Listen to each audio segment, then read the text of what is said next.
Un tour de lumière et d'ombre. C'est ainsi que la NASA appelait les ruines antiques potentiellement les plus importantes jamais découvertes. Ce qui semblait être un visage des pyramides et des ruines archéologiques sur Mars. C'était il y a près de 50 ans, et grâce à des photographies extrêmement basse résolution, des photographies auto-résolution modifiées, et des commentaires indiquant qu'il ne valait pas la peine d'enquêter. La région connue sous le nom de Cydonia reste un mystère complet pour le public, et des images qui continuent de provenir de la planète Mars détournent l'attention de ce qui est vraiment pertinent à propos de la planète rouge. Pendant ce temps, d'autres chercheurs ont rassemblé des informations si remarquables qu'elles ont conduit un homme, le Dr Tom Van Flandern, docteur en astronomie et ancien chef d'une branche de l'US Naval Observatory, à dire ceci en 2002. Les chances que les éléments anormaux imagés dans la région de Cydonia sur Mars soient d'origine naturelle, soit de 1000 milliards contre 1 contre cette théorie. En d'autres termes, la possibilité que ces objets se soient produits naturellement a été exclue sans l'ombre d'un doute. Rejoignez Mystère de l'univers, créez une nouvelle réalité et explorez la science et les mathématiques remarquables de Cydonia sur le paysage de Mars, afin de pouvoir décider par vous-même si vous croyez qu'une ancienne civilisation a autrefois habité la planète rouge. Bien qu'elle soit plus petite que la Terre, Mars est la planète la plus semblable à la Terre dans notre système solaire, partageant des caractéristiques géologiques, y compris des calottes glaciaires polaires et ce qui semble être d'anciens lits de rivières asséchées. Il y a beaucoup de spéculations sur le fait que Mars était autrefois habitable avec une atmosphère à base d'oxygène, mais qu'elle a été en quelque sorte détruite il y a des millions d'années. En fait, ces théories étaient basées sur des découvertes qui revenaient de la planète. Les débris radioactifs ont révélé la présence de xénon 129 dans l'atmosphère et, plus important encore, une abondance d'éléments radioactifs, uranium et thorium. Ces isotopes nucléaires sont identiques à ceux qui sont produits après les essais de bombes à hydrogène sur Terre, bien qu'il semble y avoir des réserves scientifiques considérables pour y répondre. En 2014, le Dr John Brandenburg a publié ses recherches. Evidence for a large anomalous nuclear explosions in Mars past, concluant que Mars peut présenter un exemple d'une civilisation anéantie par une attaque nucléaire depuis l'espace. Mais ce sont les photographies renvoyées par les sondes martiennes qui ont le plus fait sourciller. L'anomalie la plus connue sur Mars est peut-être le visage, pris sur une photographie en niveau de gris par l'orbiteur Viking 1 de la NASA en 1972, alors qu'il passait au-dessus de la région de Cydonia. Sans surprise, la réponse de la NASA à la forme claire de l'énorme visage de 1,5 km regardant vers le ciel a été qu'il ne s'agissait que d'un cas de pareidolie. C'est le nom donné à la tendance à voir des motifs et des choses familières dans des données ou des images aléatoires. Dans les temps anciens, c'était un moyen de donner un sens à ce qui n'avait pas de sens, et a donc été utilisé comme une accusation courante par les sceptiques. Les exemples incluaient de voir Jésus dans un morceau de pain grillé, ou une apparition sur un bâtiment sous la forme de la Vierge Marie. Il est donc logique que voir un visage dans un rocher sur une autre planète soit un cas clair de pareidolie. Sauf pour une chose, les multiples pyramides autour et à proximité de la structure du visage. Cependant, la NASA a affirmé qu'elle ne se soucierait pas de l'explorer, mais un chercheur passionné du nom de Richard Hoagland a réuni sa propre équipe d'experts et a découvert des faits étonnants sur les structures de la région. Tout d'abord, notez l'emplacement des pyramides de Cydonia les unes par rapport aux autres. Maintenant, comparez cela à l'emplacement des pyramides de Gizeh en Égypte. Si cela ne suffit pas à piquer votre intérêt, notez maintenant l'emplacement des pyramides du Soleil au Mexique. Et enfin, le placement des pyramides de Xi'an en Chine. Mais la véritable révélation est lorsque vous comparez toutes ces structures pyramidales à ce qui semble être le message de leur placement, la constellation d'Orion, qui partage les positions et les angles exacts avec lesquels Gizeh en particulier est connu pour être parfaitement aligné. Mais ce n'était que le début. Ce que l'équipe de Hoagland a découvert à propos de Cydonia va bien plus loin que l'existence d'un visage ou de pyramides sur une autre planète.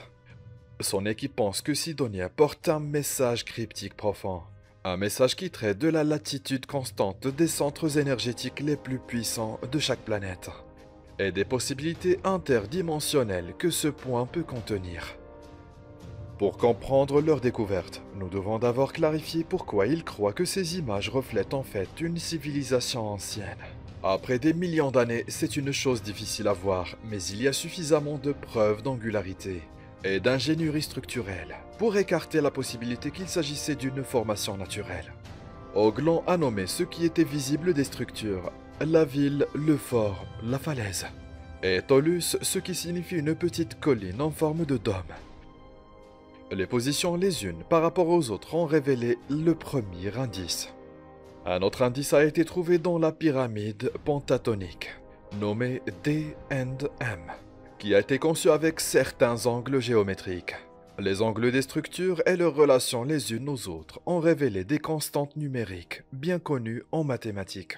Trois des valeurs numériques récurrentes sont 0,865, le rapport de E qui est égal à 2,7 et pi qui est de 3,142. Ce sont les bases mathématiques de l'hexagone, du pentagone et des proportions classiques du nombre d'or. Pas moins des 20 des rapports internes et angulaires de Sidonia et expriment de manière redondante trois valeurs de racine carrée. Toutes ensemble, les structures sont placées pour se conformer au juste milieu. Tout cela n'est-il qu'une coïncidence? Est-ce une coïncidence si les pyramides de Gizeh partagent les mêmes relations mathématiques? Puis une découverte encore plus étonnante s'est déroulée. Les révélations et les implications du nombre 19,5. Si vous mettez deux tétraèdres à l'intérieur d'une sphère, l'apex atteindra exactement 19,5 degrés de latitude nord et sud. C'est précisément la latitude où tous les principaux vortex d'énergie apparaissent sur chaque planète, y compris la Terre. L'exemple le plus évident est la tempête rouge sur Jupiter, mais aussi le vaste volcan Olympus sur Mars. Sur Terre, outre le Mauna Loa, le volcan le plus actif, il existe de nombreux sites sacrés à 19,5 degrés de latitude nord et sud. Cette information est bien expliquée dans le livre Earth Grids, The Secret Patterns of Gaia's Sacred Seeds, de Hugh Newman. Parmi les emplacements qui partagent la latitude de 19,5 degrés, figurent ceux répertoriés ici. Et voici une carte. La constante tétraédrique 19,5 degrés a été trouvée codée partout dans la région de Sidonia. Il y avait par exemple un ensemble de 16 petits monticules dans la zone City, examinés par un homme nommé Horace Crater, physicien expert en analyse de modèles à l'Institut spatial du Tennessee. Crater a été stupéfait de découvrir que les monticules n'étaient certainement pas des éléments placés au hasard. Même les angles de ces monticules plus petits étaient tétraédriques et fonctionnaient à 19,5 degrés. Pourquoi est-ce important? Sur la base de toutes les preuves trouvées par l'équipe, ils ont conclu que la latitude de 19,5 degrés et le vortex naturel de la planète sont associés à la physique hyperdimensionnelle. Littéralement le potentiel de transcender des dimensions. En fait, l'ancien symbole de la Merkaba utilise les deux mêmes tétraèdres à l'intérieur d'une sphère. Ce symbole a été appelé le char de Dieu et est connu pour être un champ de torsion associé à l'expansion de la conscience et potentiellement une passerelle vers les dimensions supérieures. Utilisant le langage universel des mathématiques, le véritable message de Sidonia, selon Oglan et son équipe, révèle ce que nos anciens savaient et transmettaient à travers une ingénierie architecturale parfaitement alignée. C'est un bon endroit à noter que les deux explorateurs de Mars, le Viking et le Pathfinder, ont été précisément sélectionnés pour atterrir sur Mars à 19,5 degrés nord. À noter également les tétraèdres et le Merkaba, sont mystérieusement apparus dans plus d'un agroglyphe ces dernières années. Quelqu'un espère-t-il que nous voyons la pertinence de ce symbole et l'association avec 19,5 degrés de latitude? Mais revenons au visage. Finalement, une deuxième photo du visage sur Mars a été publiée, mais la structure est apparue encore plus dramatiquement érodée et a été déclarée par beaucoup comme ayant été modifiée. Une personne qui a remarqué cela était la journaliste d'investigation américaine et réalisatrice de documentaires primés aux Emmy Awards régionaux, Linda Moultonoi. Alors qu'elle racontait son enquête sur l'image, elle a expliqué comment elle lui avait été offerte par le gouvernement telle qu'elle est ici. Mais plus tard, elle s'est rendue à Boston et a rencontré un homme du nom de Mark Carletto, qui travaillait dans les sciences analytiques pour le département de la défense. C'est là qu'elle prétend qu'après avoir enduré une autorisation top secrète exténuante, il lui a montré une image haute résolution du visage sur Mars, qui était très différente de ce que le public avait vu. Si détaillée en fait que vous pouviez voir deux fines lignes sur le devant, semblables au visage en Égypte. Elle dit que l'œil du côté plein avait une pupille et un iris et un blanc. Vous pouviez certainement voir ces trois parties. Et dans la zone de la bouche, on pouvait voir les dents. Elle l'a décrit comme une sculpture monumentale réalisée dans le but de conjurer. Personne dans le public n'a vu l'image que Linda a vue. Mais elle affirme que le détail et la nature inquiétante de celle-ci resteront gravés dans son esprit. Une autre chose que l'équipe de Hoagland a faite a été de prendre le côté gauche de la structure, de la dupliquer visuellement et de la retourner de l'autre côté. C'est curieux comme il ressemble au visage félin vu en Égypte et sur le Sphinx. Il serait bon de mentionner que le visage de Sidonia n'est pas le seul à apparaître sur Mars. En fait, il y a eu tellement d'images de visages et de structures ressemblant à des têtes qu'il devient étrange de penser qu'elles se produisent toutes naturellement et qu'elles ne sont pas le résultat d'une sorte de conception intelligente. Si la relation entre la planète rouge et la nôtre n'est pas évidente, il existe des dérivés anciens de multiples cultures qui méritent d'être pris en considération.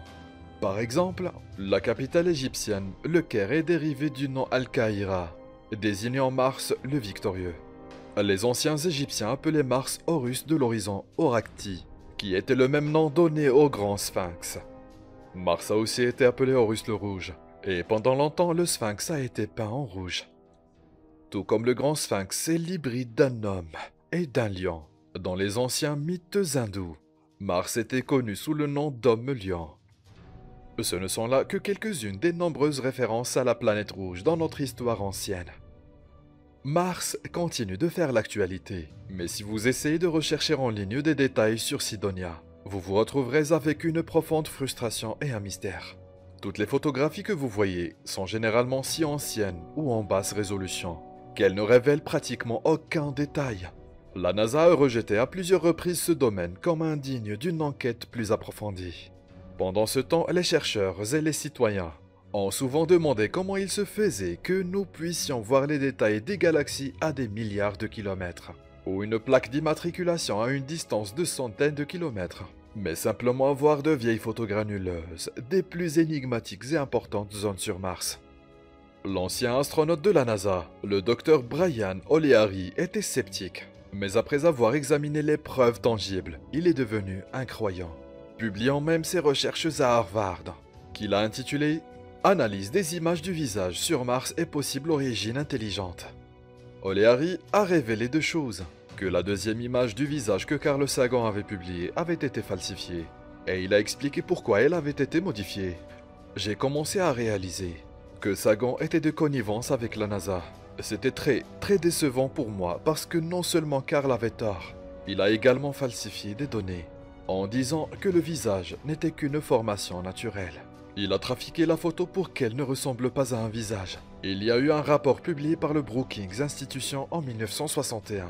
Lui et cet autre groupe ont dit « Eh bien, si jamais des extraterrestres apparaissent sur la Terre, ils doivent être dissimulés. C'est la seule façon dont nous pourrons gérer cela.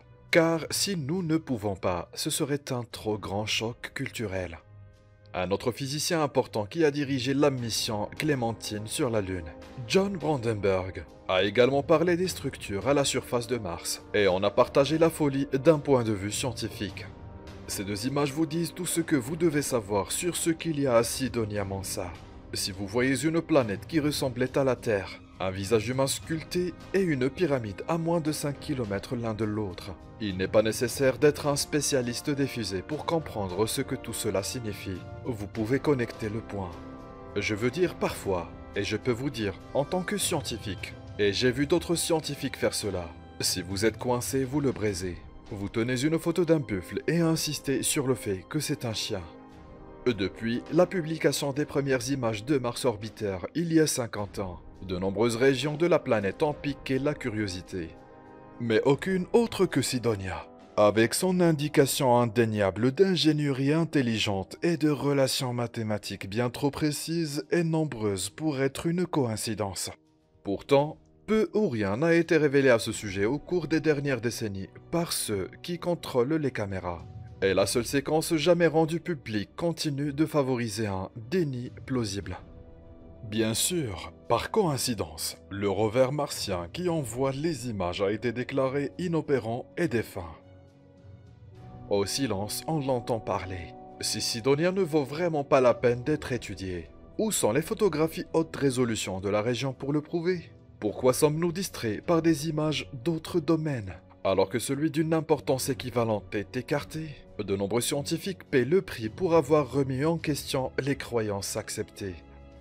Un de ces hommes, Richard Oglan, observe ceci à propos de nous, que lorsqu'il s'agit de faire confiance à ce que nous voyons, nous cédons notre pouvoir à quiconque nous percevons comme ayant autorité sur la question, et devenons disposés à nier ce qui est autrement évident. Tel est le cas avec Mars, avec l'architecture, les artefacts, les machines, les déchets, les ovnis, les dômes, les angles délimités et même les objets métalliques. On nous dit simplement ce n'est pas un buffle, c'est un chien. Et hébétés, nous répondons oui, c'est un chien. Oglan nous demande de reprendre la conversation, d'ignorer la manipulation impitoyable opérée lorsque la mention sarcastique des petits hommes verts menace de voiler la plus grande vérité. Des civilisations anciennes auraient-elles pu autrefois habiter la terre désolée et rouge de Mars? Reprenez la conversation et peut-être qu'on trouvera la vérité.